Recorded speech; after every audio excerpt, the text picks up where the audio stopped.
This week on Outcast Haven Podcast, all the way from Australia, is Nick Butcher, and we're going to celebrate Festivus in July.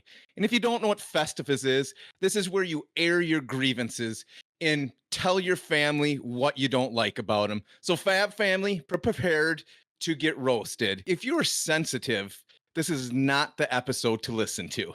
Outcast Haven Podcast starts now.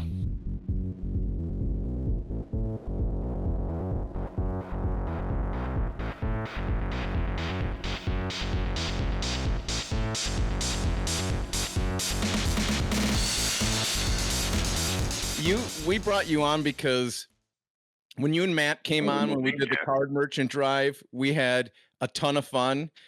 And so we brought you on because we want to give you a platform to start this Festivus in July celebration by airing some grievances. So why don't you start us off today?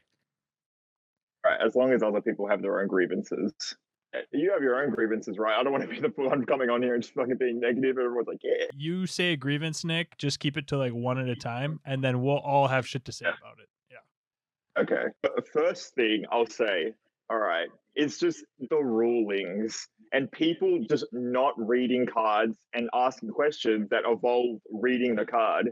I'll give some example. I remember, from what I remember, it's not in these groups anymore, but people send screenshots of people just looking like idiots. And also, sorry, some physiology and terminology might be a bit offensive to some people, but we've given a disclaimer, so I'm gonna just say it the way I want to say it. And I'm not editing swear words out of this episode. Fuck that. So it's gonna be too many. Yeah, all right. If someone asks, "Can I block Benji's attacks with equipment?" It's just a stupid question. Read the card.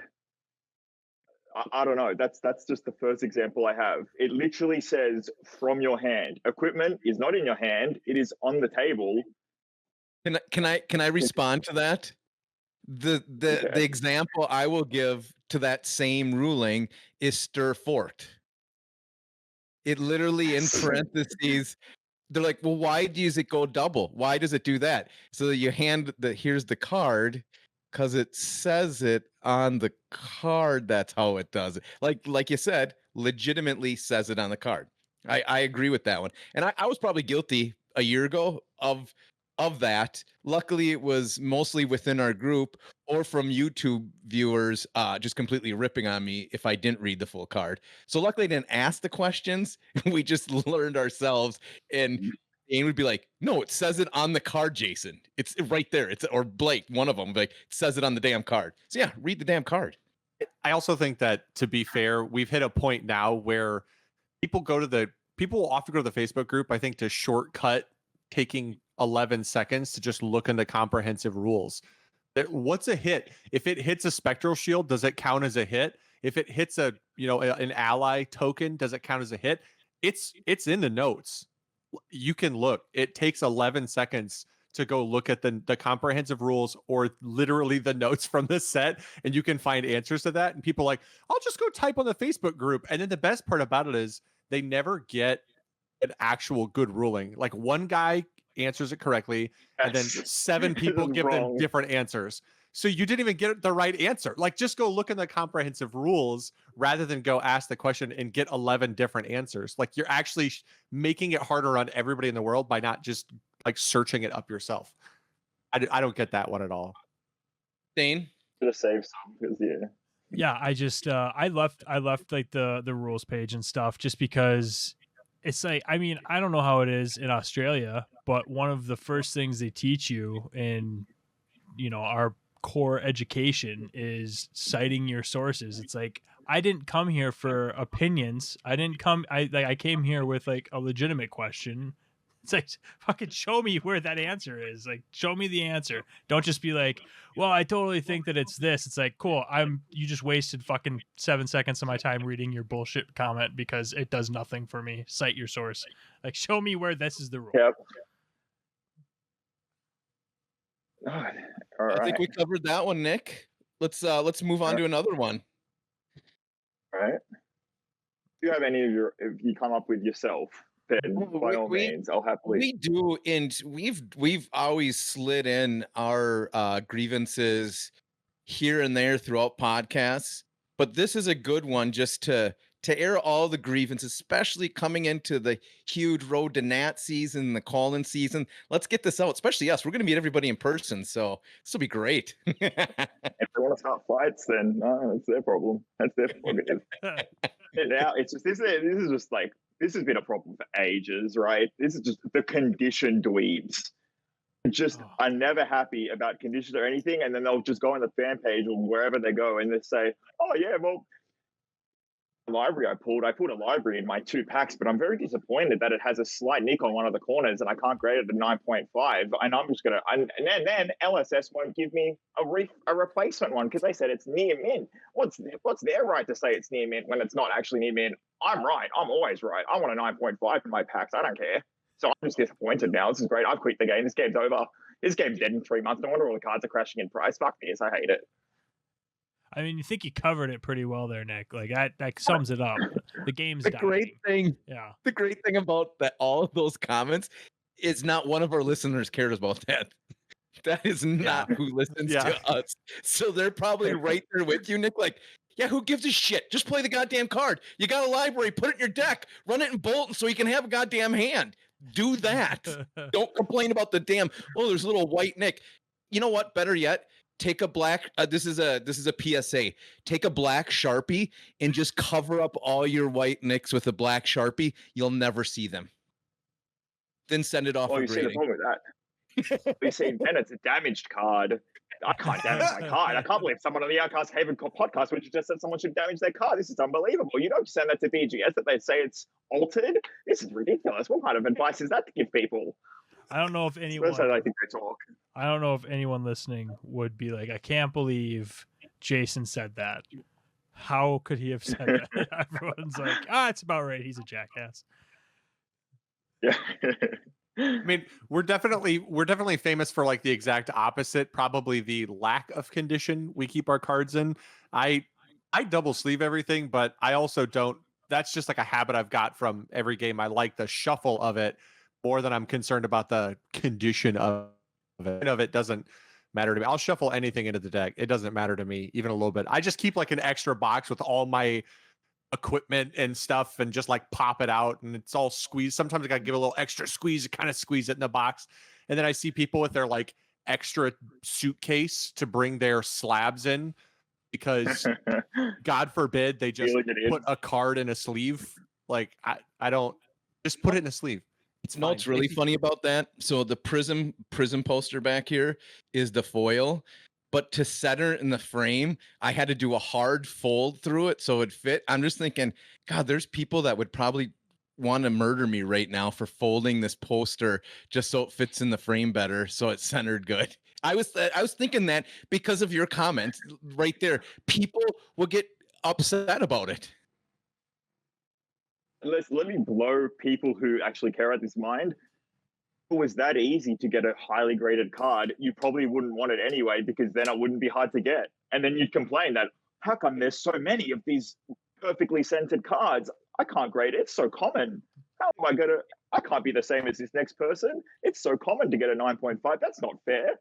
9.5. That's not cool. 9.5 populations. Yeah, 9.5 populations would be like fucking 1,000 in the hundreds. 2,000. Just like, what There's the hell? 2,000. This is bullshit. How could all of like there's such a high population? They don't. Yeah. Yep. It's horseshit. I do have some grievances, Nick. Just a heads up, just because I don't want to like, I don't want you to feel like you're out here on your own. We're just listening to you, bitch. You give some advice to these people. No. I've got grievances, but I'm waiting for you to hit on one that my grievance ties into. Okay. And then I'm going to caveat. Sure. We'll roll. Oh, please do. So to these people, just come out into the world. COVID's over. People, not where I am, but everyone's walking about. They can live their lives, such little time spare to give to yourself, with family and friends and loved ones and life and work, all these things. So you can do things like pursue love or research something new or discover philosophy instead of just having a fucking cry about your card having a slight scratch on the back of it. That's what you choose to think about and live your life crying over. Just saying that there's just a lot more things to worry about in the world than a fucking piece of cardboard has a scratch on it. Thank you for coming to my TED Talk. Coming from one of the guys that got in early and got all the good cards in alpha when they were all cheap. Meh. I still have all of them. I have 50 cold foil legendaries, not in slabs. Thank you. I shuffle them raw. That's how I fall asleep. I just listen to the riffle.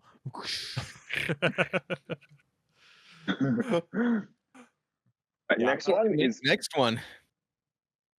People who suggest budget options of cards that are like $5. Monarch cards are just so cheap. What budget option do you need for freaking deep-rooted evil?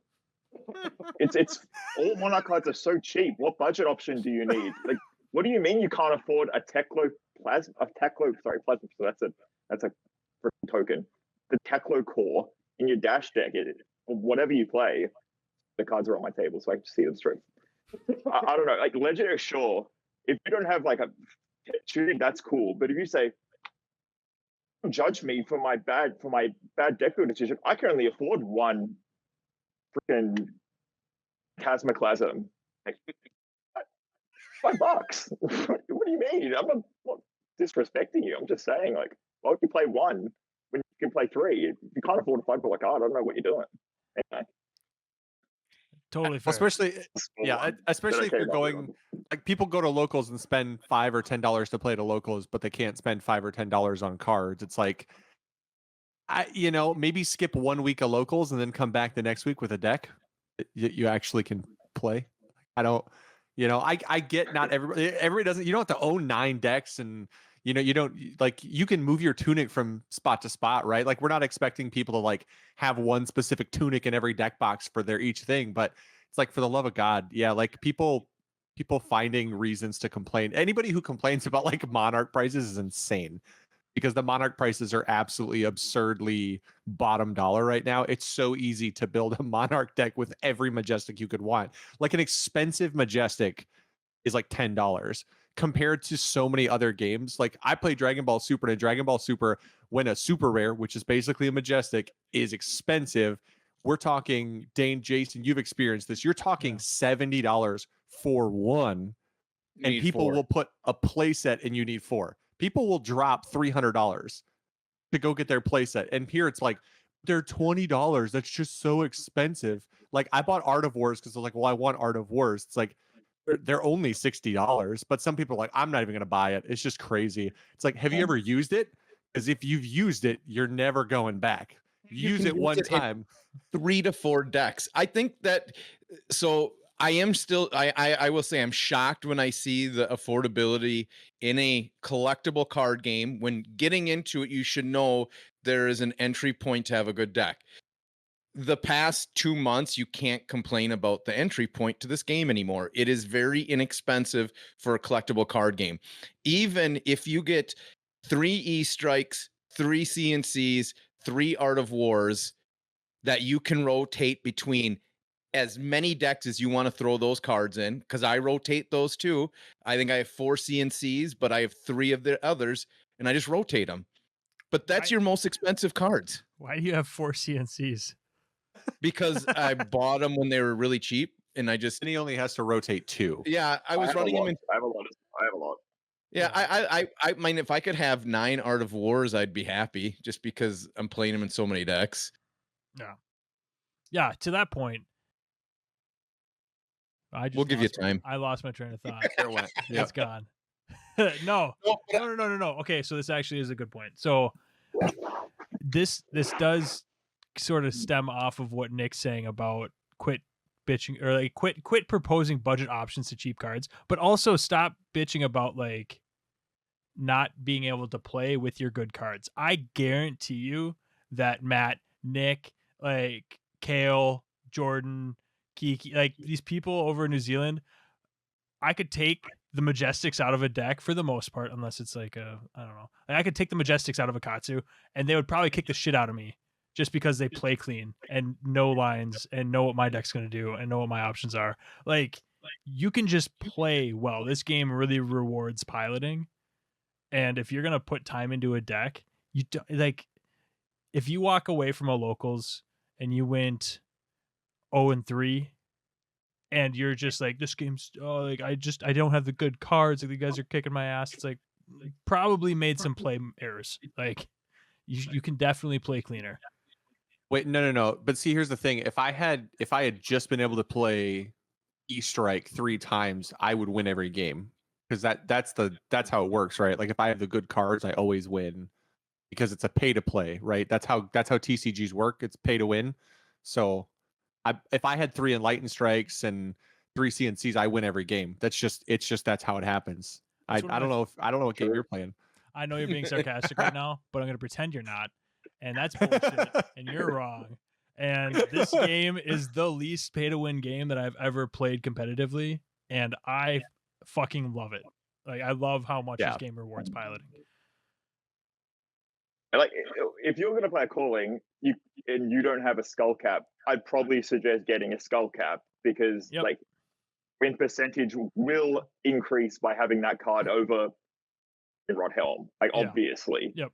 Like, if you don't have one, whatever. Like, just don't complain about it, obviously. Don't complain about the people that say, he had skull cap, it's not fair, this is ridiculous. Like, I can't afford that. It's just like, well, you can't afford it. Like, don't complain about it. It's the same type of logic of people who complain the cards are too cheap because they're investors. Or then there's the people that complain that aren't investors and they're players and the cards are too expensive. It's just like, focus on the part that in your specificity, you know, your characteristics, you know, you're in this section where you want cards to be cheap. So just to those threads where you discuss cheap cards. Easy as that. That way, no one can complain because you're just in your fair. Both people are in their happy place. Mm-hmm. Yeah. Well, and then on top of that, I think there's also like the argument. Like, I hate when people get upset because it's like, oh, well, he had all the equipment or he had the full loadout. Like that, it sucks. Like, I just can't afford it. It's like, I mean, we all have full loadouts for our deck, but for the most part, it's because we buy boxes and we open stuff and then we trade amongst ourselves. So we have a group of guys that we trade with, or we bought things when they were cheap. You know, back when tectonic plating was like, it just plummeted in price and people were selling them for like $60. I was like, I'll buy one.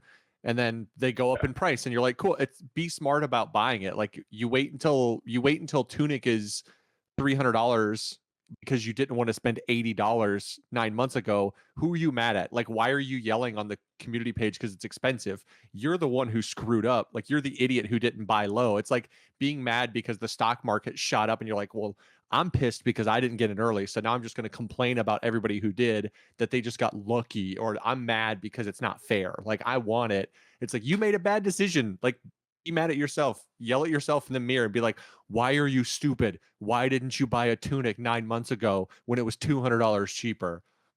All right, I'm going to piggyback off Nick's grievance with my own grievance.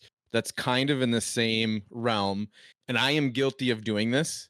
And when I do it, I get pissed off at myself because it's the worst thing ever. And that is, I had a horseshit starting hand. The cards weren't falling in my favor. I've used it. A lot of people have used it. I just had a bad starting hand. It didn't go good in the beginning. I've used it. It's fucking bullshit.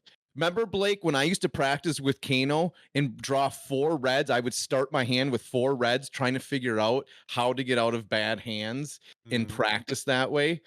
Yep. And now I get pissed off at myself when I do that. So don't blame it. If you have a bad hand, then your deck sucks, all right?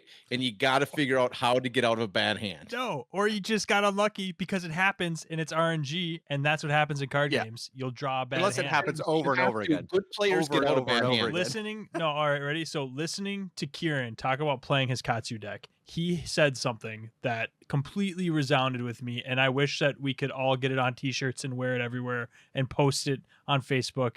He's like, playing Katsu doesn't come down to getting the good hand. It comes down to being able to do the most you can with a bad hand. And it comes down to a lot of those hands where you look at it and you're like, how do I get the most bang for my buck out of this? How do I force an extra card from their hand? And like thinking about it critically, because you're gonna draw bad hands. It's gonna happen. And that's what I'm saying. I'm saying either you have a bad deck or you have to, like I said, with Kano, you have to learn to play out of that horrible hand draw. And I practiced it. I need to practice it now with more C and C decks, but you like you said, you get the bad hands, and I'm messing when I say your deck sucks, but come on, we're trying to entertain people here, Dane. Got to say shit like that sometimes. But you have to learn to play. A sportscaster. Yeah, got to learn to play out of those bad hands. So I say it. So I'm pissed at myself for saying it. I hear tons of people saying it. I started bad, so don't validate your loss because you sucked at early game and didn't know how to cycle your hand. That's what I'm saying. And I'm saying it to myself. I'm looking at the mirror when I say that.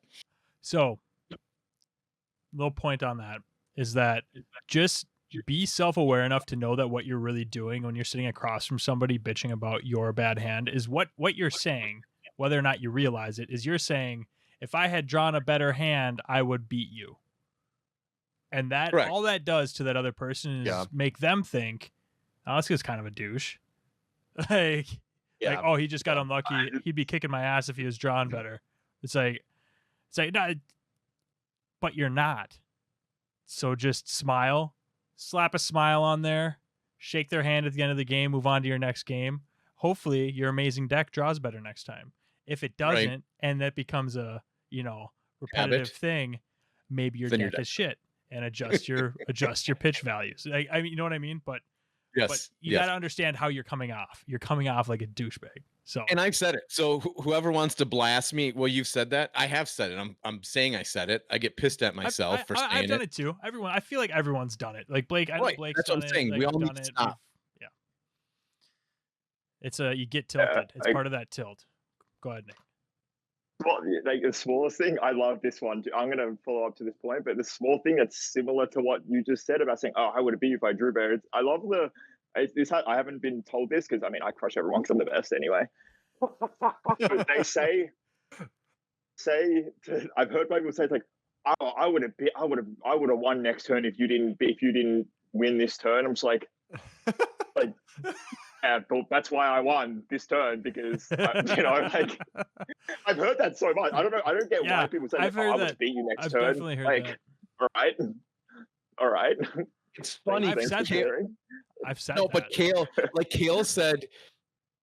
Me and Kale talked about this offline one time, and he said, "Yeah, that's because I took all the damage the turn before, knowing I was going to kill you first." Yeah. Yes, maybe you would have, but I also didn't need to take all the damage the last turn just because I knew I had the hand to kill you coming next. So yes, that is a stupid fucking thing to say. This is so we're just feeding off each other now, but to that point, it's important for everybody to know that a good player, the game will look closer against a player who can sit down and calculate out the damage that you can output with a turn. You've got 3 cards in hand, you're Katsu, you're running. He's like, okay, worst case scenario, he's got Surging Strike. He maths it out. He knows he's sitting on 17 life. Like, he's not going to output 17 damage. So I can take 14 and go down to 3, have my full hand, and end him the next turn. That's what Jason's talking about right now. Yeah. And that makes the game look close, but it wasn't close. Because they could have drug it out and probably slow bled you. Maybe you get a lucky hand in. But what they're doing is they're taking out that RNG by saying, I know he's not going to kill me this turn and that I can kill him next turn. So I'm going to make this health-wise look like a close game. And yeah, you might have drawn the nuts and been able to take my last 3 life. But I made sure that wasn't going to be the scenario. So stop saying that shit. Did I cover that? Did I summarize that well? More important than I think more important than winning with 3 life and them at 0 is what happened the turn before. If you went into the turn prior to your kill turn up like 20-3 and you absorb 17 damage, and to Dane's point, I think that's the thing. Like, you probably should, every game should probably have a snapshot 1 turn before the turn that someone dies, and it's like, what were the health totals the turn prior? Because that often is a lot more telling. Somebody absorbing 12 damage, to your point, Dane, and going from 15. It's like, well, I had a 12 health lead. That's why I won. Not because I had a god hand on the last hand. I had a lead. I won because I built all game to be ahead at this point so that I could take this damage and finish you. Yes, exactly. Yeah.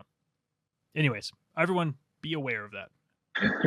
I'm curious what you got next, Nick. All right. Was that enough? Was that enough for you, Nick? I just want to make sure that like you're not going to be self-conscious about your bitching.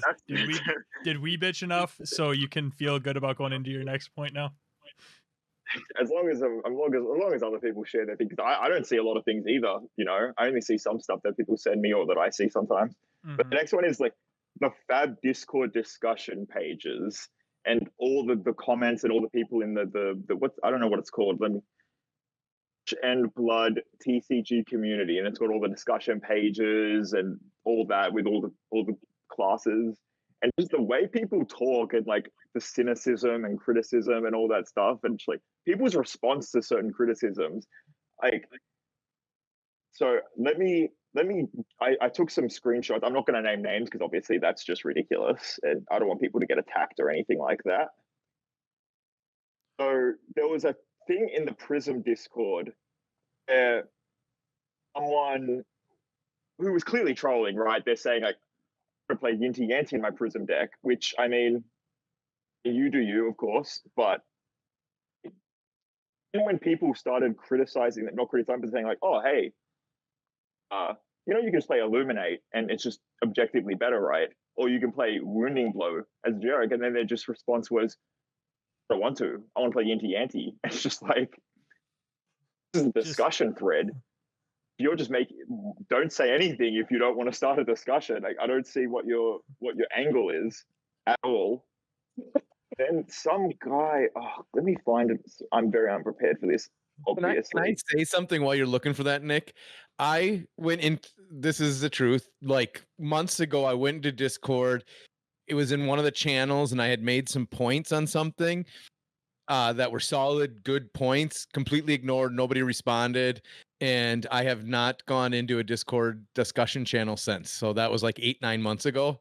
So I don't even look at those anymore just because of that same thing. Like people start to feel very big brained about themselves, and that they're right, others are wrong, or and I was just trying to make a solid point to give a discussion and just completely blown over. I'm like, okay, I guess we'll just leave that there, and I'm gonna walk over here.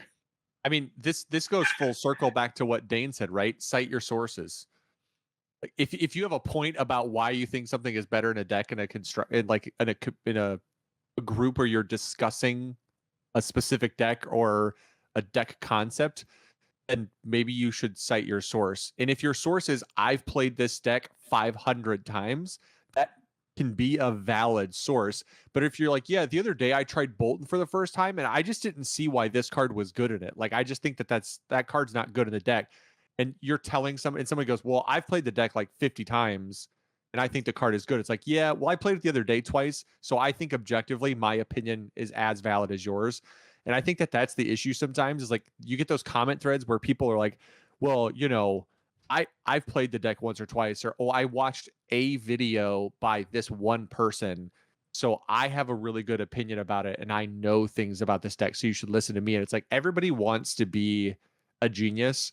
The issue is if your sources aren't cited as like, oh, well, Matt said it. Specifically, Matt said it. It's like, you can cite that as your source, right? Matt Rogers says this card is objectively better. It's like, okay, well, I mean, as a general rule, I want to hear his rationale behind it. If it's something that contradicts like a previously established I would like to hear why. However, at the same time, isn't it the general rule where it's like, if you're talking about an opinion about something, doesn't somebody just have to show the trophies? Like, if somebody shows you 2 trophies, doesn't like, hey, look, I won Callings, like with an S. Doesn't that automatically make the objective opinion slightly better than Tom, Dick, or Harry, who's like won at locals one time? I'd see, like, I'll offer an olive branch here. I think that the benefit of the discussion groups isn't necessarily to drop your big dick with your trophies. I think it's to like have a back and forth about the validity of stuff. And I think that it's the people, the reason that I left a lot of those, and well, honestly, the reason I left a lot of them is because people just spam their own content, which I'm very glad that we don't fucking do, because I think that's annoying. But I also didn't like that people would drop opinions and then stonewall anyone that came after them with like, well, why not this, what about that, like I think this is better. And it's like it just became a fuck you, you're wrong. And it's like, no, you're wrong. It's like, why are you were you expecting everyone to comment like, oh my god, you're a genius, you should write a book? Like, what the fuck were you expecting when you dropped your big brain knowledge on everybody? It's like, it's a discussion group, have a conversation about it, learn something, and move on. Right. But what I'm saying is like if somebody comes in and says, "Hey, I think this card is good," and somebody else says, "Well, I think it's bad," and you have a bunch of people saying, "Well, I think it's good," and then somebody comes in and says, "Okay, we have a tie. Well, here's the tiebreaker."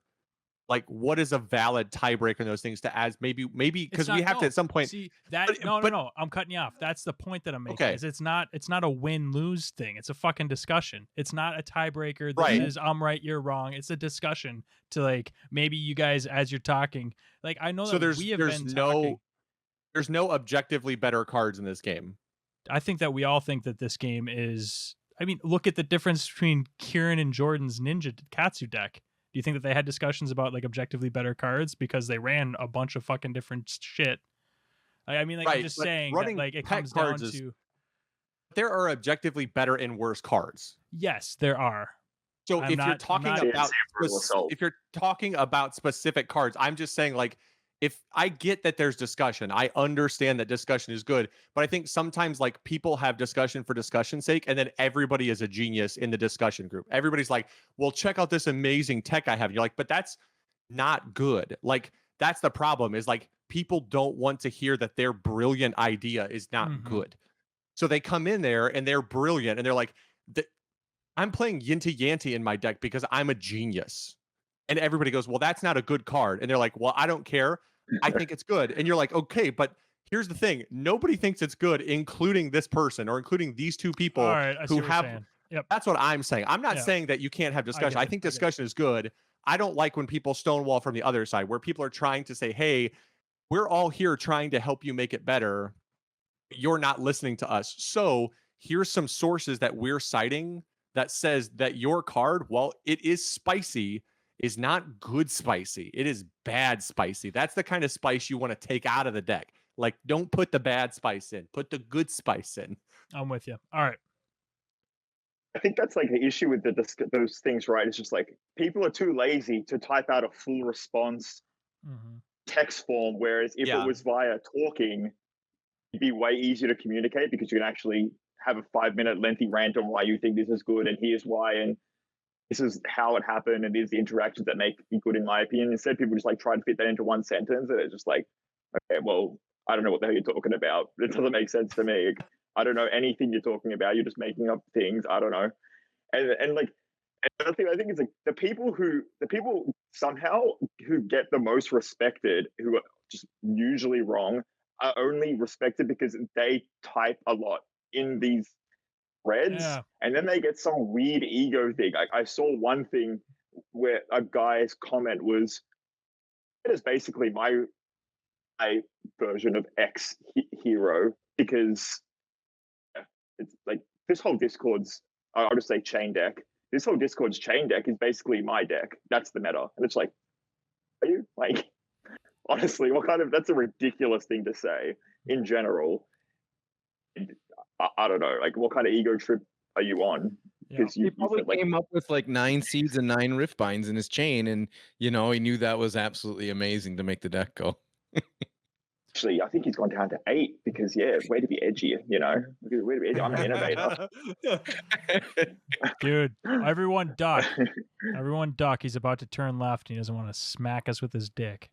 Like, fucking. Wow.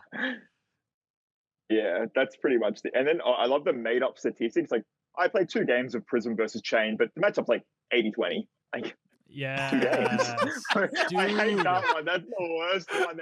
And it's always like 60-40, 70-30. It's like, have you played 100 games? Oh no, I played like 3 at locals. Like, oh, okay, makes sense. Like what? No, I love that. What?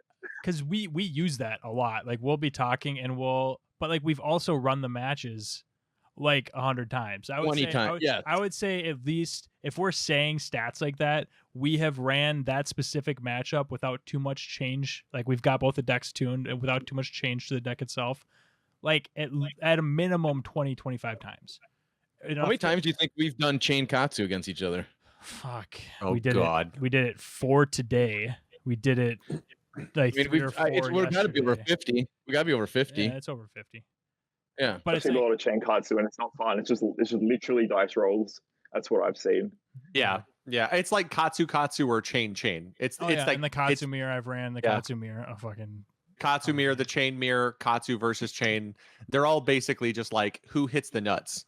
Okay, I got a quick drew or got question, the Nick. I have a quick question for you. Sure.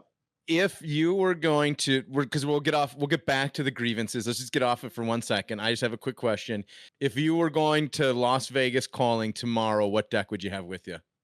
Thea. You'd have who? Sorry. Thea. Oh, okay. Drenthia. Yeah. Which Well, it depends. Like, it's like Thank obviously I you. haven't been testing or anything. I haven't been testing or anything like that. If I had been testing a certain thing, my obviously answer would change, right? yeah. I haven't tested Right. anything, like literally anything. But So it's like, just your comfort without level any is with testing.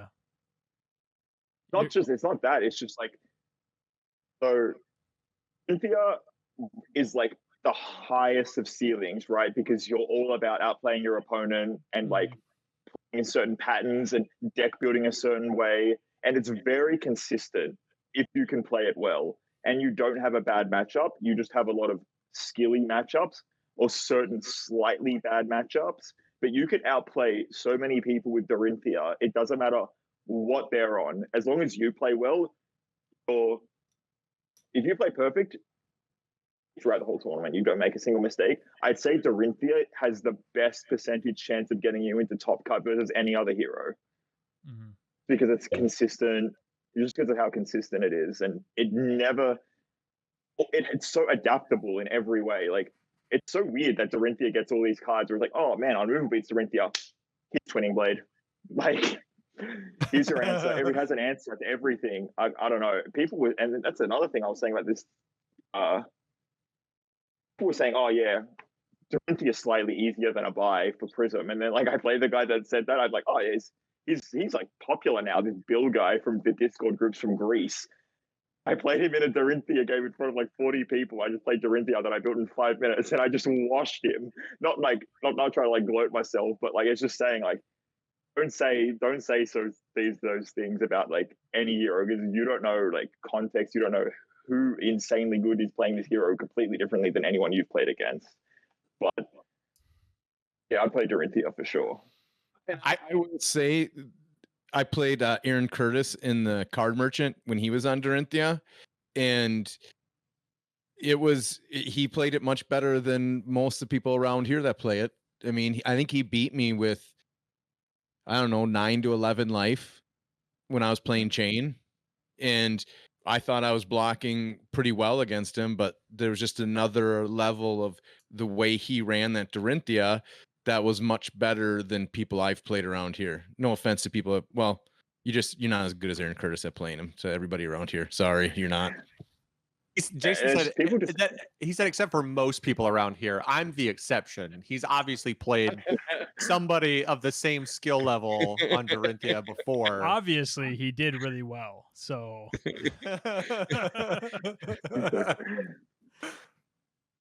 yeah, it's just like because people just give some weird advice, especially with Dorinthia, because people are like, oh yeah, just race Dorinthia. It's like no deck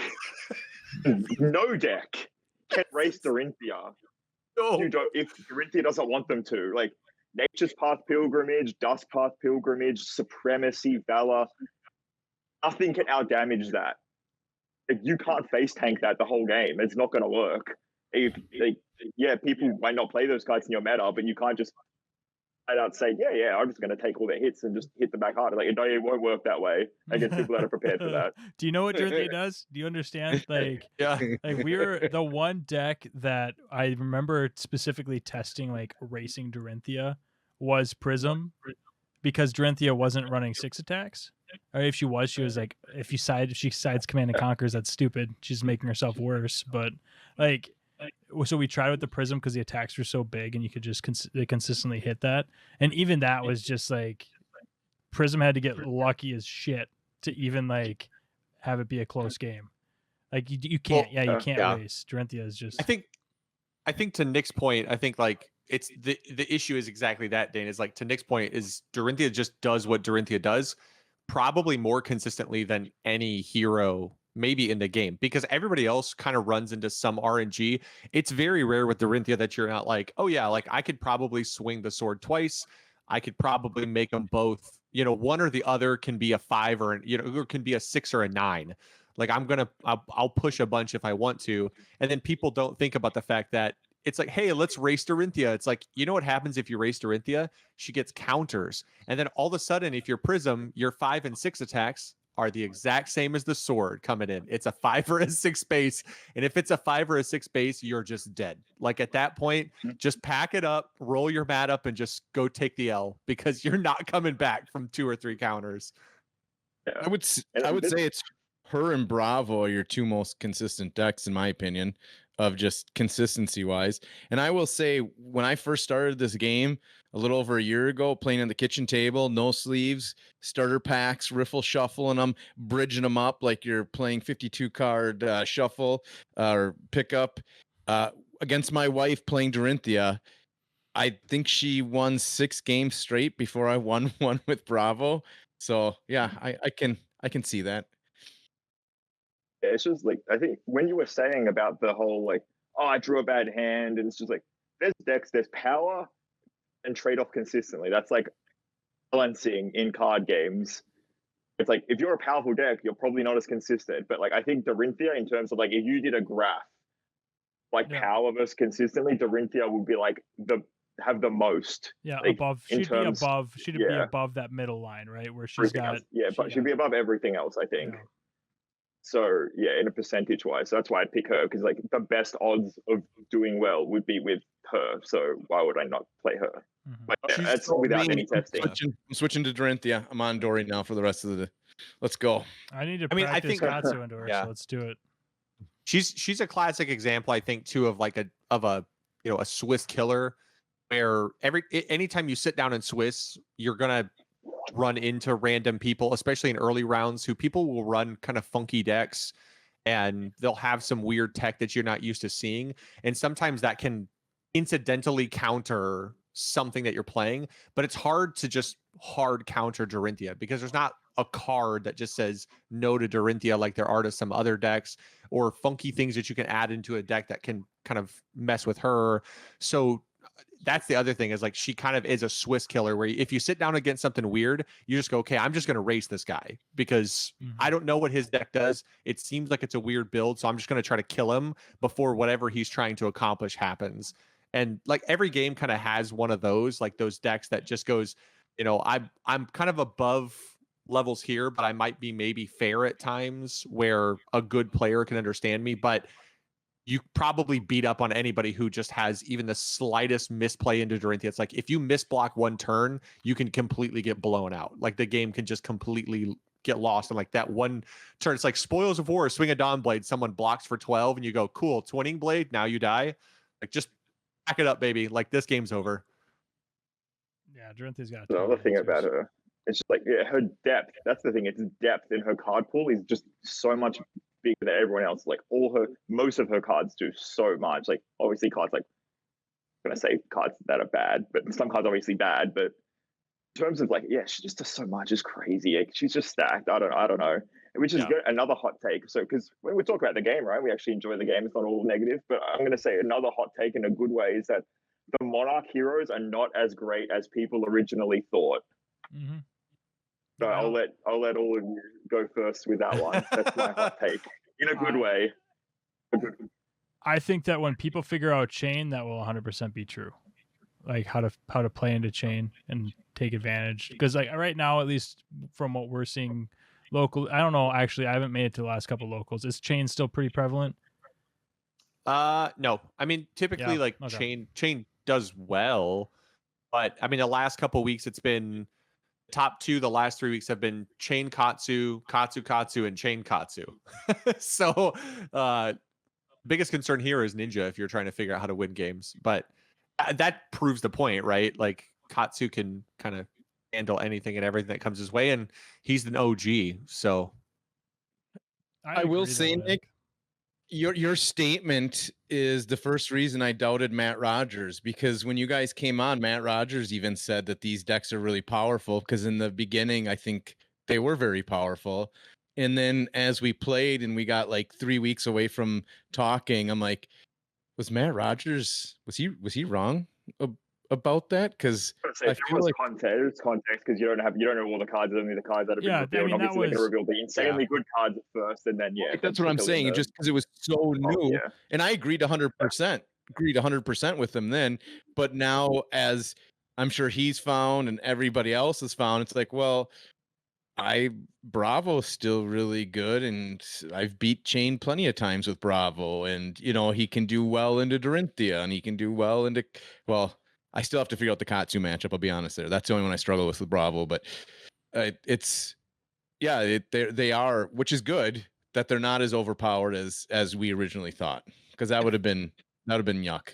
yeah, I think the new heroes are interesting because the old heroes offer a lot of consistency. Like what they do really well, but it's not super flashy, and it typically doesn't end in like a big kaboom, right? It kind of just, it's very straight line, very consistent.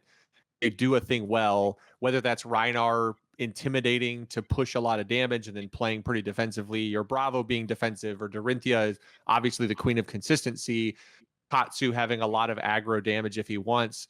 The new heroes seem to be built more on, they're dependent on more combos and cards falling in line with one of another to be really explosive. Like Prism feels scary at times, but the most scary thing about her is Herald of Erudition. Like if Erudition goes off and then they somehow draw a second one and you just can't stop either one of them, like that game probably feels like it gets away from you. Or Bolton, if he's playing Sabers, like double Lumina or some weird thing like that happens. If Chain stacks to like a gigantic Sonata turn that just blows you out, or stacks to that turn where it's like 9 seeds into a Riftbind. But the issue is like they are all building seemingly to like one moment where the deck kind of pops off.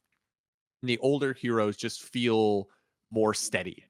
What they do is just they kind of chug along constantly to a finish line. I wonder, Nick, I'm curious your take if you've had conversations on your side of the world, but do you think that the new heroes will hit that point?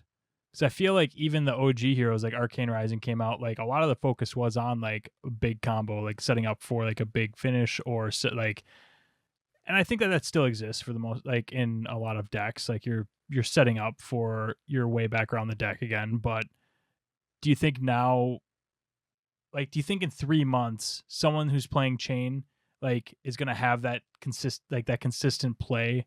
Or a better example would be like someone who's playing Prism is gonna, like, they're gonna have their consistent lines that they run smoothly through the deck, and it's not so varied. I think it's just so new right now. It's really varied, and you get a lot of like that random, like you get the spikes in how consistently the deck hits you. Like like you'll spike really hard, but then it'll be like it's as time goes on. I think that a deck's what it can do levels out and just becomes sort of where it is.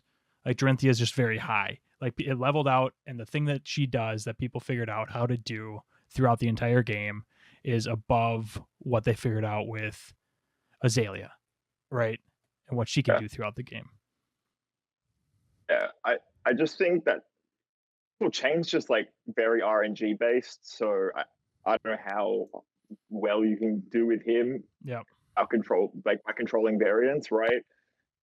So I just think like the card pool's not deep enough where it's just like, okay, well, I can't just say, okay, I'm going to play Herald and whack you in the face. It's like, I can't take that to an event. If I play against Bravo or Reinar or Levia, I probably won't play against Levia just because like that's more of another RNG based hero. That's more local and fun, really fun, but you're not going to do well with it, I don't think.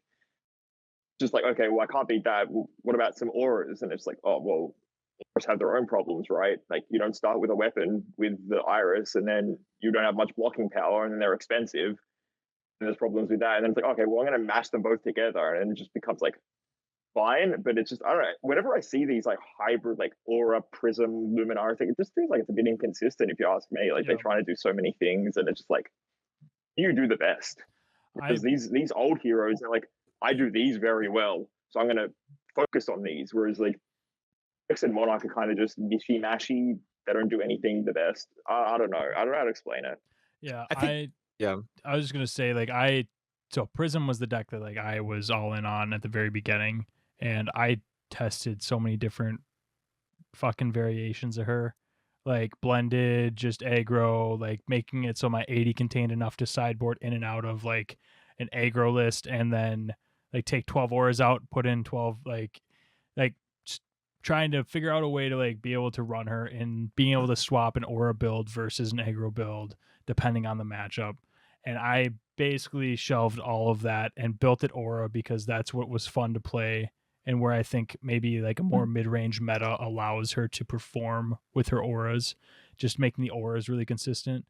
And then now that's sitting on my shelf, and I'm just kind of waiting for when Katsu stops being so fucking fun to like pull that back out and start messing with that again in the mid-range control meta. That will most likely, well, actually, I don't even know if it's going to have a chance to emerge, because by the time Callings come out, it's going to be Kingdoms or Tales of Aria. So we're going to get a whole new meta by then. So I don't know. Prism's shelved the moment because I didn't like, it was inconsistent. It just like, it didn't do either of the things you wanted it to do well enough. It's like even aggro, it's like, okay, I'm running aggro Prism. She's literally not doing anything that Katsu wasn't going to do aggro. So why not just run Katsu? Yeah. I think the issue with like the new heroes to some degree is the fact that they seem to have even just a thing that people can just auto tech in and just beat people, right? Like if Prism ever really became the boogeyman, and it was like, oh god, aggro Prism is just she's just wreaking havoc. It's so easy to beat her because you're just like, okay, well, what 6 cards or 12 cards can I take out and just put a bunch of random 6 attack in? It's like, does it dilute my deck a little bit? Yeah, but what it does to dismantle that strategy is so strong. You just do it. You're just like, oh no, I drew a bunch of 6 attacks. It's like pop it. It's fine. I can't do anything past to you. And then you just pop it. You just keep doing that. And at some point, she just has nothing left in the tank. And like Chain can be hit by, we see how powerful Snag is. All of a sudden, Snag is like a card that everybody's teching in because it's like, well, I can just take Chain's one big turn away. That's going to kill me at the end of the game if I just sit on a Snag and Arsenal. I just wait until he's got 8 seeds and I go, cool, Snag, your Riftbind is just 3, and now you lose because your deck is gone. And it's like they have hard counters, which I think, again, is why a lot of the original heroes, the OG heroes, continue to be good, is because how do you hard counter what Bravo or hard counter what Dorinthia does without completely building your deck in a way that's different? Like you have to restructure your deck to beat it. Whereas Prism, it's like, just put 9/6 attack in and just flip her the middle finger. I mean, that can be that can be pretty dramatically altering to a deck. Like swapping in 9/6 attacks you might not want to run. If I put 9/6 attacks in Dorinthia, she's still Dorinthia. She can still do what she wants to do, but now she just disrupts your plan enough that she makes you absolutely miserable because now you can never play anything and feel safe. You know what I mean? Like, what are you going to side in that actually dismantles like those original heroes, like power levels? Because there's not a hard and fast counter to them, right? Mm.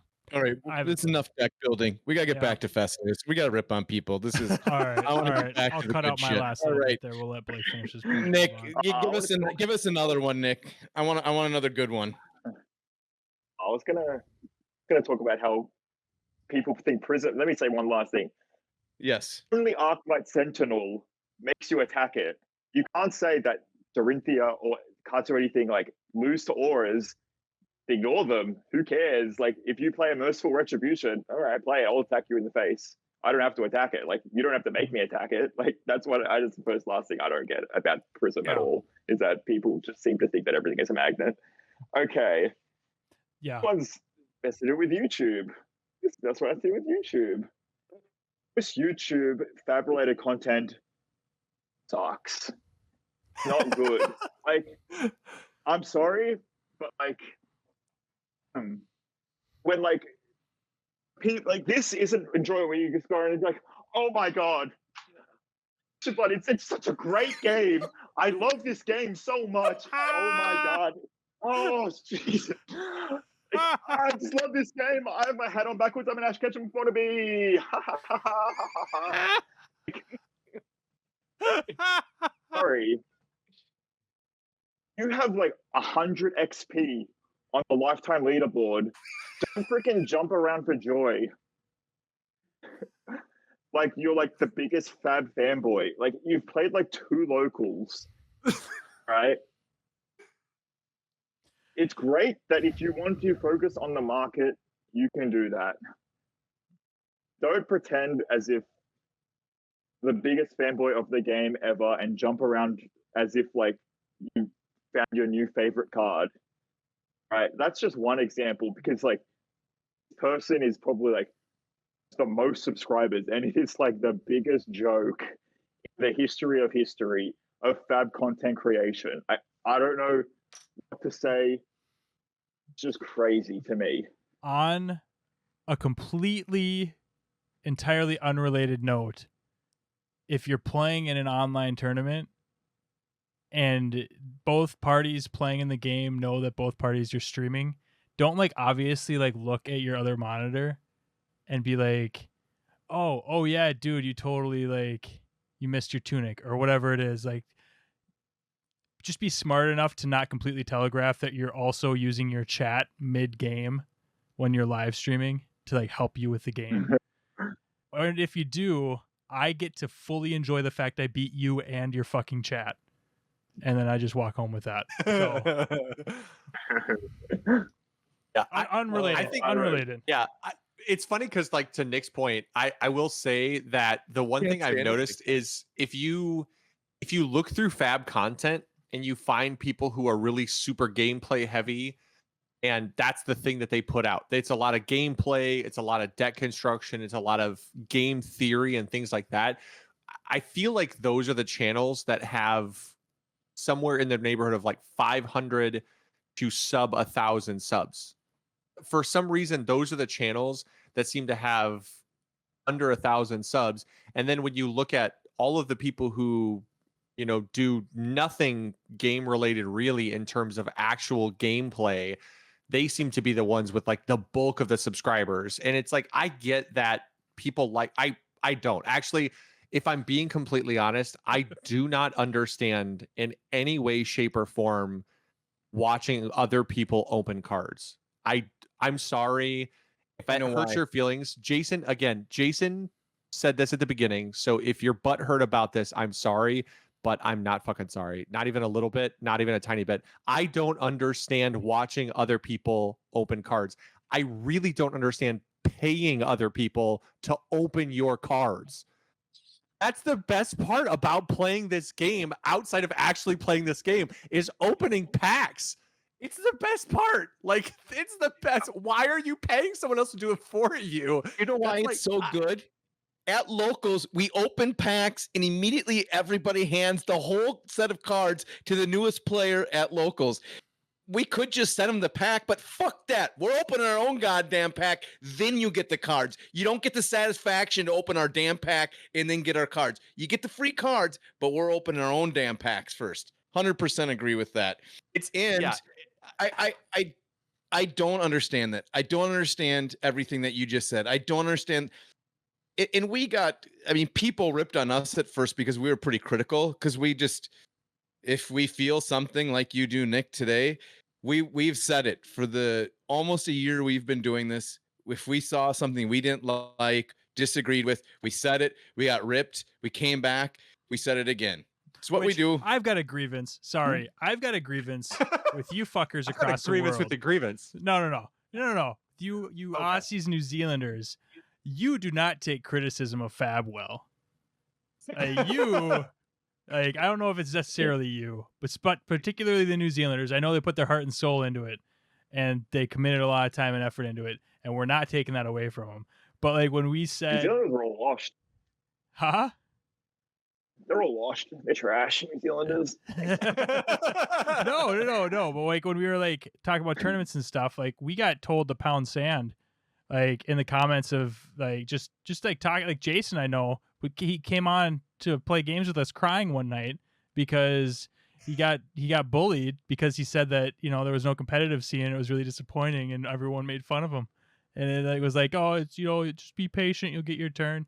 But we weren't even being negative. We were just saying like, hey, this would be great. We love this game. But we probably said it a little more dick-like than that, possibly. But the point is that we were just, constructive criticism doesn't mean that we're calling your baby ugly. Or what? I am. I'm calling people baby ugly. I don't care. But goddamn, dude, New Zealanders are fucking brutal, man. Like they were not having it. They were like, this game's fucking perfect. Yeah, don't worry, I got attacked too. I was getting all the criticism. Like I'm freaking the Antichrist of Legend Story Studio for every time I like call out their criticism. I don't do it much anymore because they've actually done some good stuff and actually say when they do good stuff. But yeah, whatever, it doesn't matter who it is. If someone does some stupid shit, I'll say some stupid shit. Right, and they've learned from they did make mistakes early on, and they have corrected them and learned and made so many leaps and bounds. A great game. And I'm gonna. There's one more thing I gotta say because I'm all fucking fired up and pissed off right now because I know who you're talking about. Same person's like the game is dead or it's dying because the fucking values are going down. There's more people entering this game than ever. We're in a little state of Minnesota up in northern United States. And we're getting people at locals, 15, 20 people, not one night a week, not 2 nights a week, not 3 nights a week, but 4 and 5 days of a week. We're getting those numbers. And it's not the same cycle that's going around. It's different people that are doing that. There's a couple. The game is so growing. And for people thinking the sky is falling because the prices are where they should be. No game should have jumped 1,000, 15,000% in the first 3 months. I would just like to say, though, if you're one of those people that is saying that the game is dying, it's because you're not going to locals. It's because you're not seeing the community grow. And good fucking riddance. Goodbye. Game's dying. Sell off your shit and get out because I don't want to deal with you online anyways. Because if you think the game is dying, bye-bye. It's not. You're wrong, but no one will miss you. My pet peeve is actually the people who are on the community page who, when somebody says something, the second anybody utters a word about a value or something, they're in the comments like, that's because the game's dead, man. Game's trash. Like, the game is dying for sure. It's like, then why the hell are you in the comment section? Why are you investing your valuable time on a Facebook page for a dead game? If you think it's dead, go away. Like, get out of the group. Nick raised Why his finger. I think it happens is because like I'm not in the Felicified fans or that anymore just because my god, come on. But see people like they'll complain about like a price or something about the market and it'll have like 30 reacts and 130 comments. Someone will be like, my deck profile, man, what do you guys think of this my deck or whatever? Or oh yeah, Reiner, is that good against Prism? I've heard some conflicting things. 2 comments, 1 like. Like, I wonder what people have written, what people see, That's all people see is the freaking, it's just bad. It's all like inflated by like this. There's a group of people in America, right? Some of them charge $5 for spreadsheets that you can just search for sold listings on eBay. You don't have to pay $5 fucking Google it. Spreadsheets. You're paying someone to not Google. Like other people, there's always people that are considered saints of the community. I'm not talking about that Saint Hung guy. Like, he actually like cares. I'm just like, people are considered saints, but they're just super manipulative and try and control the market, and they try and like convince people that things are cheaper so they can buy them. Or here's what people do with this what's MAP, minimal advertisable price. So like old method was you got allocated so much first edition depending on how much unlimited you sold. This is what I'm aware of.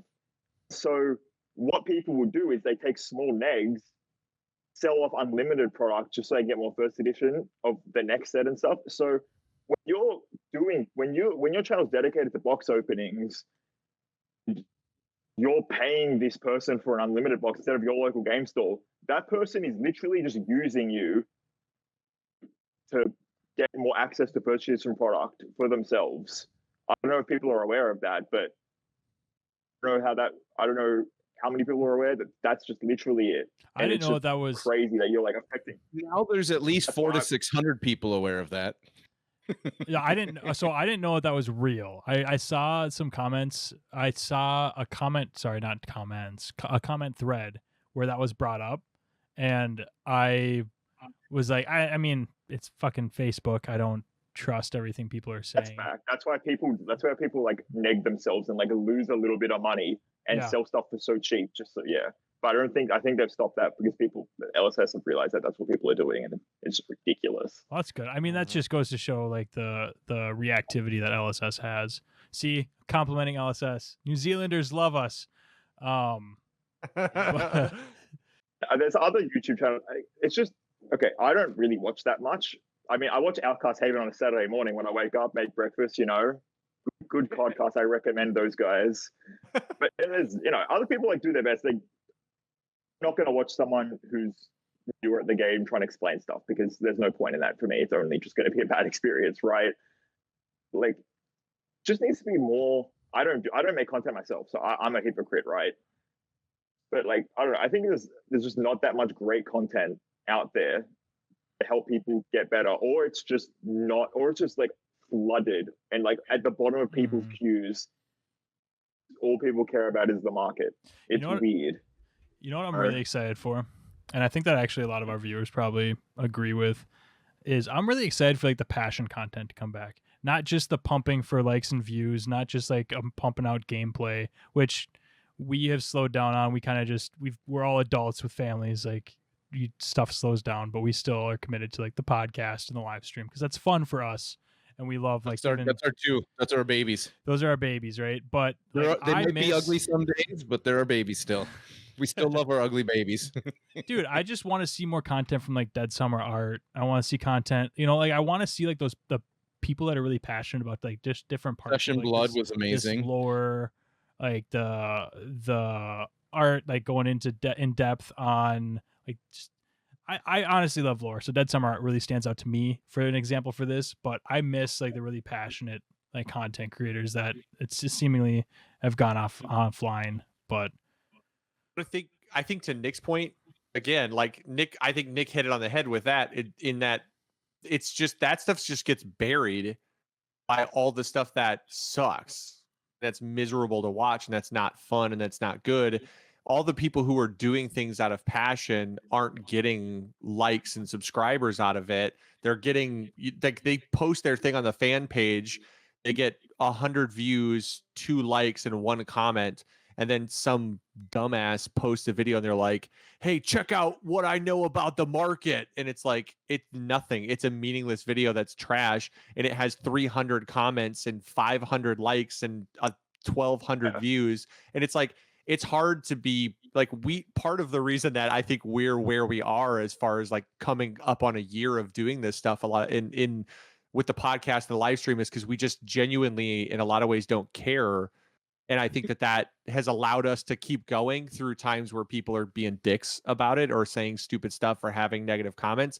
And we just want to do it because we like it. And in the end, like it doesn't hurt our feelings when people say stupid stuff. It's just whatever.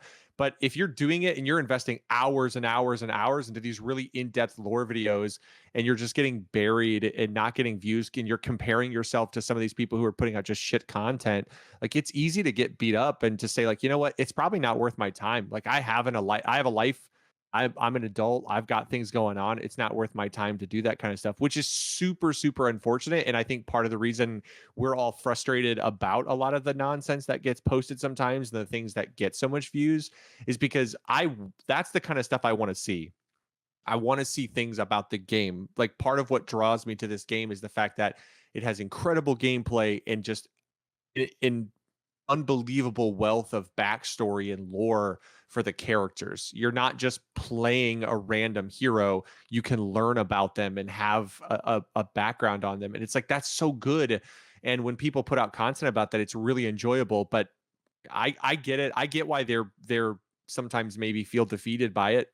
You know, if you compare yourself to, dumbass stupid shithead, it's easy to Like feel clickbait beat up. table Yeah. TCG, yeah. Yeah. Mm. Ah, I like that a lot. I like that. That's mine now. I'm taking it. I That will belongs to me say now. it just making it a hobby, which we have done, Yeah.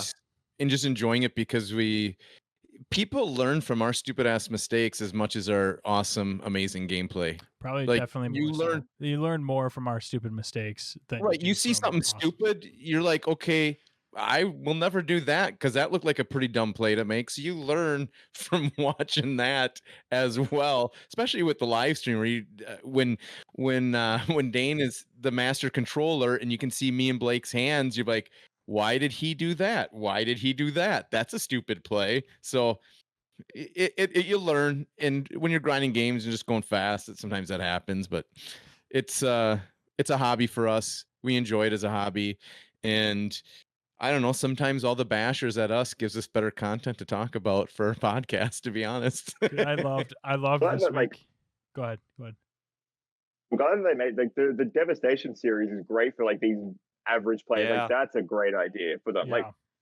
look, I'm not hot take, small hot take. I'm not the biggest fan because just like some of the decks just don't seem good. But like I guess they're not supposed to seem very great because it's just like not designed for people like me.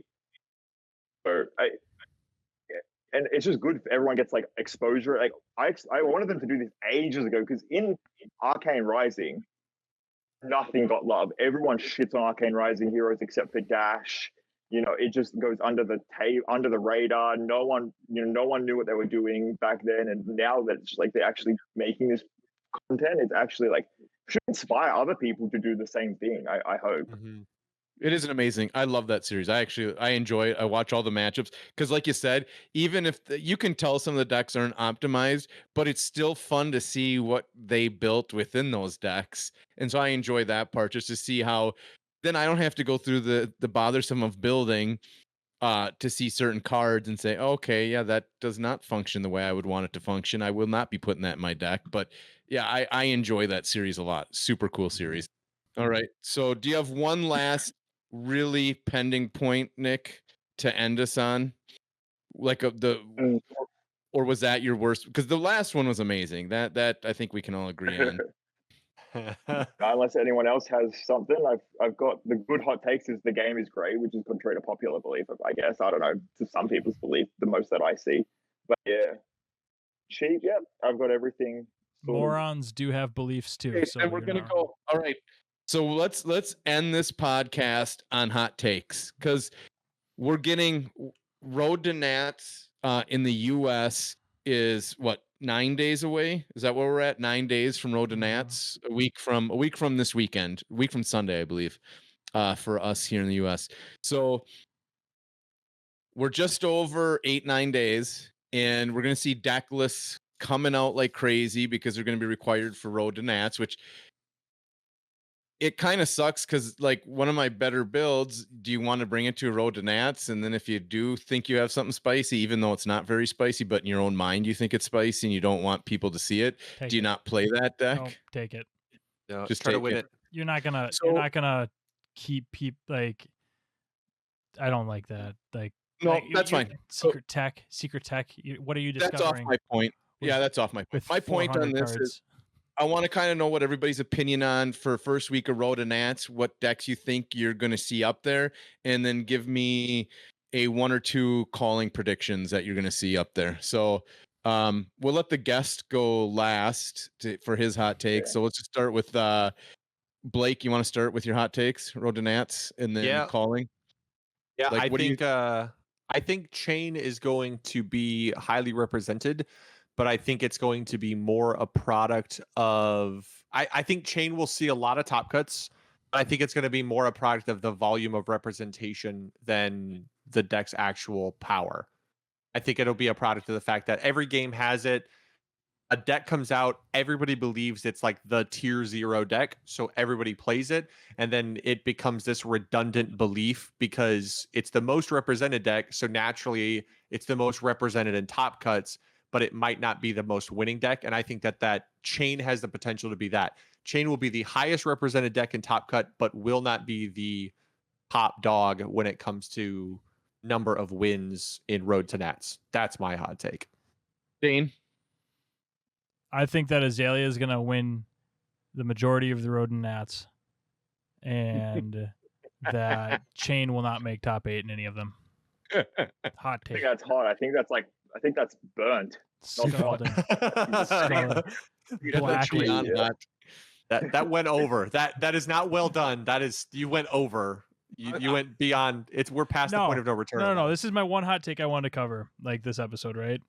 Bumper stickers. Dude, if you fucking put bumper stickers on your car that say shit like, oh, like, don't tread on my ground or whatever the fuck it says, like, you're a douchebag, because you were saying that I have an opinion. Everyone probably wants to know what it is because I'm kind of a big deal. You're not. You're an asshole. You drive like an asshole. Quit cutting people off, you piece of shit. And I guess to tie into the game a little bit, if you're doing that with like promoting your content or dropping like your takes on stuff unprompted, you're kind of an asshole. And that's my hot take. Well, that had a lot to do with the Road to Nats, and I see. Thank you for that. This is what I saw happening here, right? Is Jason was like, all right, we've done enough of this conversing and having intellectual conversation. I'm going to railroad the fuck out of these guys. And we're just going to say Road to Nats, hot takes only. I disregard your railroads. Fuck off. This is my hot take. I 100% accept that. 100% accept it. Right, I'll give you mine now before we let Nick go. Mine is going to be Katsu Chain, followed by End of Road Nats dashes starting to take them all down. That's my hot take. So Nick? yeah, I don't know. So let's have a side note. So me and my good friend, if you know him, his name's Matt Rogers. What a cock. You know, dude. Who is that? I use him to make myself feel important because I actually have never done anything in this game and I'm terrible, but I just use his fame to make myself feel important. So we're planning on like playing a different hero at every Road to Nats and then like going on someone's channel, just profiling the deck that we made up. I can't do this anymore because our Road to Nats is basically cancelled, but going to. And so, like, we're going to go on to different channels. You might see one on Outcast Haven channel. Please check it out if that ends up happening. You might. I don't know. We'll see. That could happen. But yeah, we're going to do that, like our own Devastation series. And sorry to tell you, we're not going to play Azalea. There's not 12 Road to Nats, so no Azalea will be played. New fanboys out there who play Azalea, I know there's a lot. But I think at the start it's going to be Chain, Katsu, and Prism. These decks that people have just been playing off the thing. But by the end, I think people are going to figure out these things, and it's actually up in the air. To be honest, I think Dorinthia is going to shine back up again because people like go back to comfort picks and they start to learn how to play against these things because people just don't respect certain different Dorinthia players. You know that people play it so differently, like all because you test against one. Get blown out by another who never played before. They're from a different state of America. Who runs the way they play Blade? What different. The fuck? Get blown out by a Biting Blade. It's like, what the goddamn it? No one runs that card except for this guy. Yeah.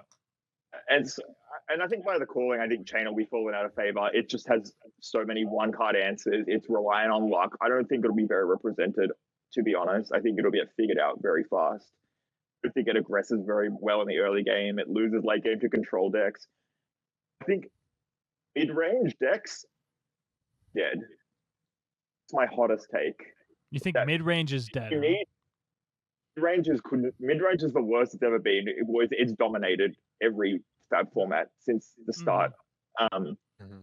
Like, because there's so much stuff out there, you cannot deal with Chain and Katsu and Dorinthia and Prism and Bravo.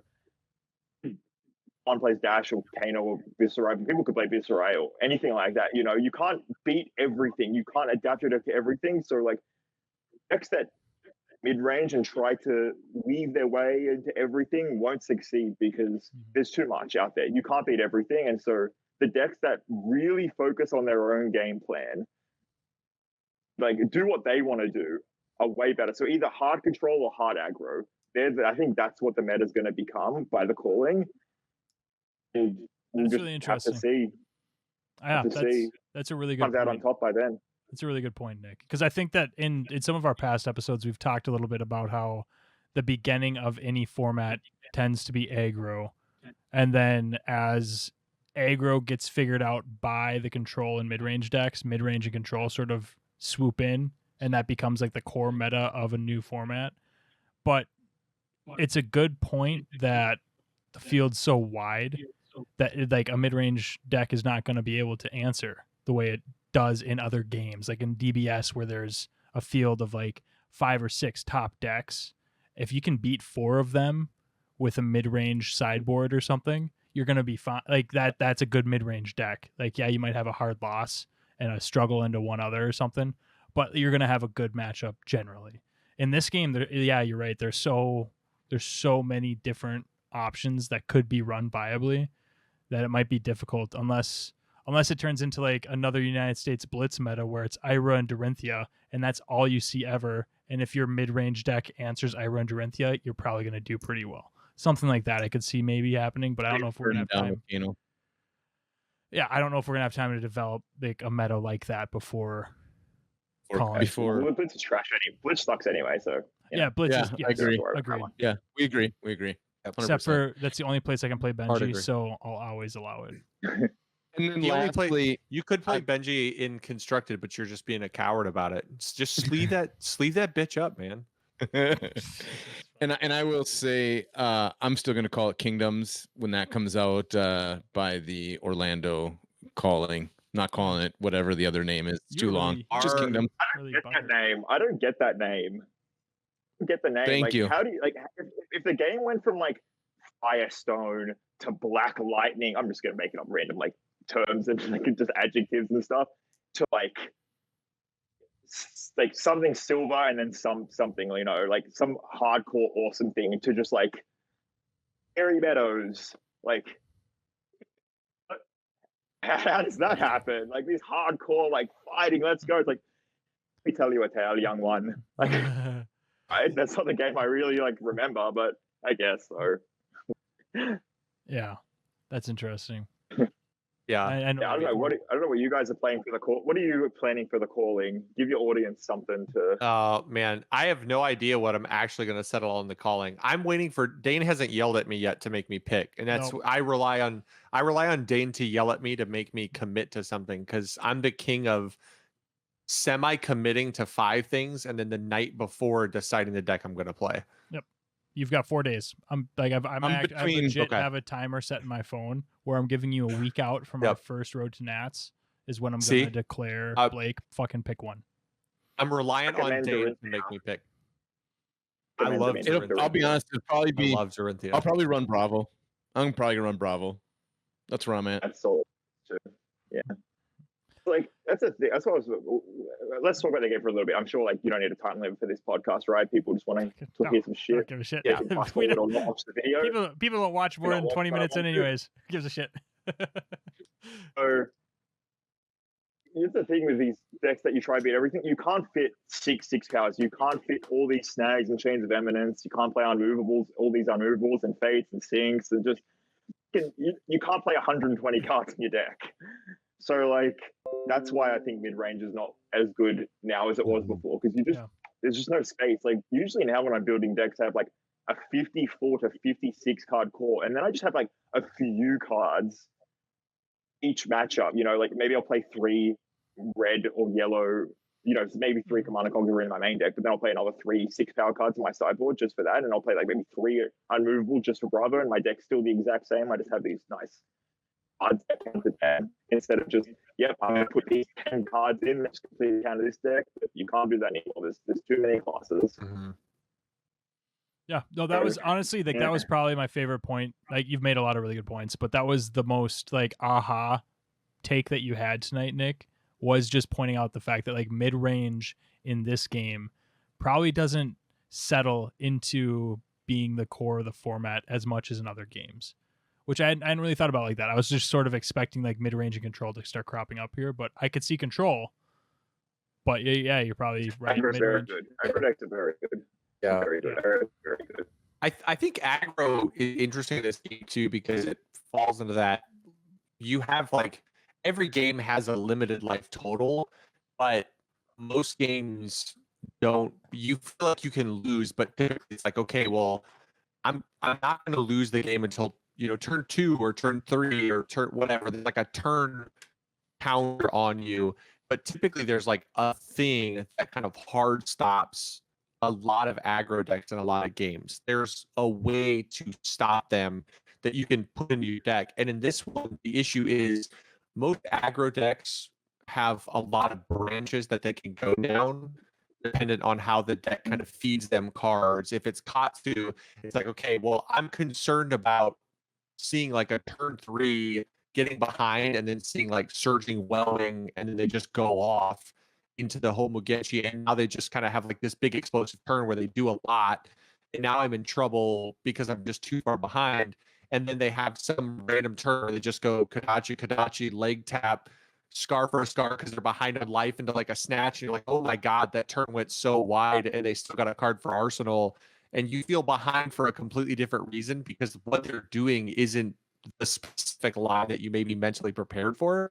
And a lot of aggro decks in other games are linear, but I don't think aggro decks in Fab are linear, which is what makes them harder to really maintain and control with a mid-range strategy. Yep, mid-range can side in like 2 to 3 cards that stop one of the 3 cards an aggro deck needs for its aggressive combo. When that's not the case with this, like you can't sideboard in a not card at all. that stops it. So Yeah, it is. Just like turtles lose to six powers, they don't really lose to sink blows or anything like that.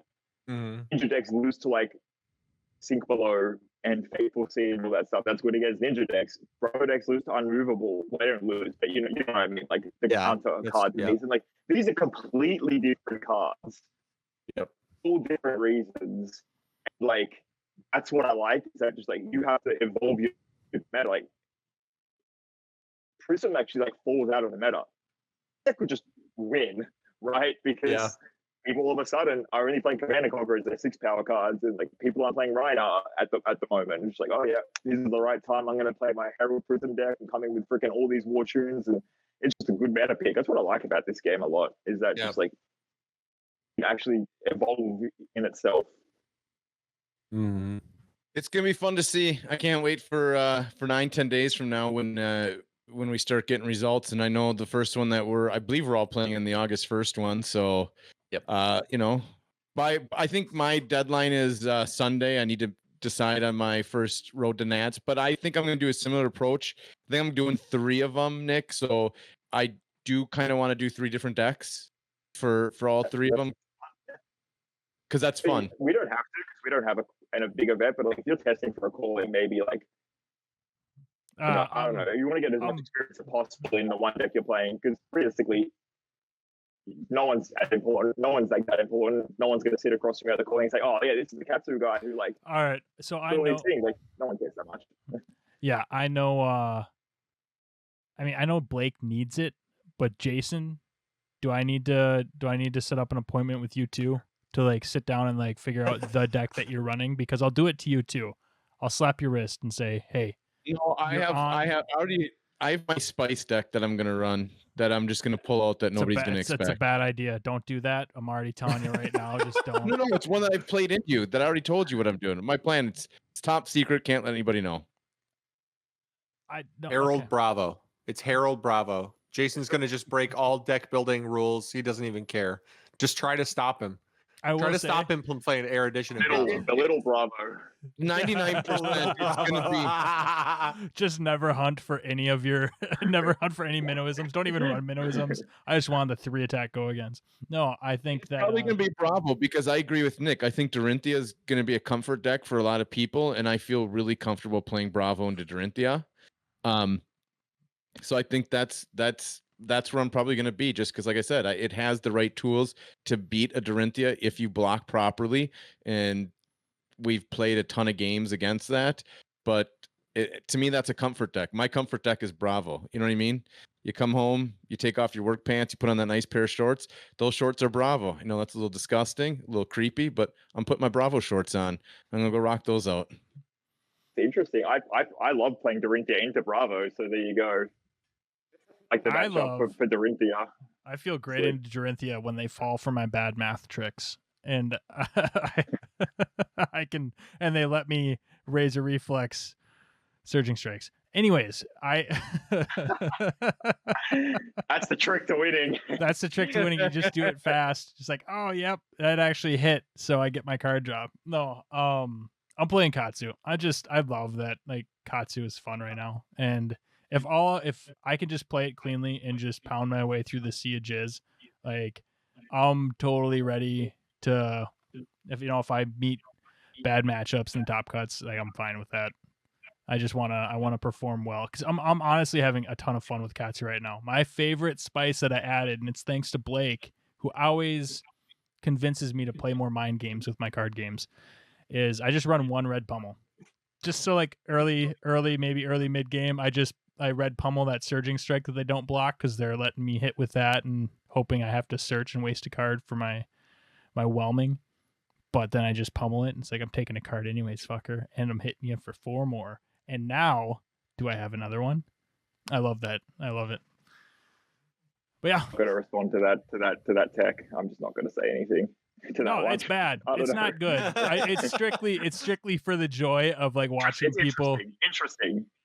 It's just for the joy of watching people. Like, and if it's late game, I just pitch it or I block with it. I just get it, because I'm not gonna be able to save the hand most likely. But no, I like it. And Heart and Cross Trap, dude. Kieran, like, it's based on Kieran's list, and it's super fun. I'm having a blast with it. But we all have things to do after this. But I'm going to say, do you know what's good about Americans? Is that when you get to the calling, like 30% of the field will just be whatever Matt Rogers played at the last event. That's all at the last 2 events. That's what's going to be the meta. Maybe with like 2 cards different. You're just like, all right, well, as long as I can beat that deck, like, I'm pretty good. So you know? I need... No, all right. Anything else, guys? Should I close this out? You can close this out. I'm done. I got nothing. All right. Well, it has been an hour and a half. If you're still with us, God bless you. And I hope that you're paying attention to Nick's wise hot takes, and you put up with our possibly shittier hot takes. We loved having you on, Nick. Man, it's always a pleasure talking to you. It was exciting for all of us when we got your message about hopping on and getting some stuff off your chest, because we were just like, fuck yeah, dude, let's do it. So definitely, you can message me. I'm happy. I'm in lockdown. I can do whatever. So yeah, but yeah, we're gonna definitely make sure you check out all the different channels, because we're definitely gonna be doing deck profiles for decks we play, and we're gonna be in depth. So reasons why we play all the cards in all the decks we play. Maybe they won't be good because we don't play all the heroes, but we'll theory craft them and give you explanations. So you should check out all these different content channels that actually make gameplay. Yeah, what you should do. So just as like someone who's been like, because I know you said you don't do much content, but what you should do in each one is daisy chain and promote the next channel. Like, make sure it's okay with whoever's channel you're on, but be like, hey, this is the deck tech that we ran. That's a good idea. In like, be sure to check out so-and-so's channel where Matt's going to be covering the deck that he played, and just like bounce onward with that, and hopefully we're going to be on together. We're both on the same time. Oh, cool. Well, then you can just be like, hey, Outcast Haven listeners, like, next time we're going to be on Flesh and Bones doing our next deck tech. Like, this is like, be on the lookout for that coming out here in the next couple of weeks. And that way people will check them out and drag some subscribers along that haven't possibly made the transition to all of like the more quality channels out there. So community, I like it. That's smart. Yeah. It's what we care about. All right. All right. Any final thoughts? Be sure to like and subscribe, because it does help us, give us an idea of what we're doing right, what we're doing wrong. Leave comments, because we do appreciate those. Don't be a dick and said comments, because we don't appreciate that. And we will talk to y'all next week on our live stream. Peace.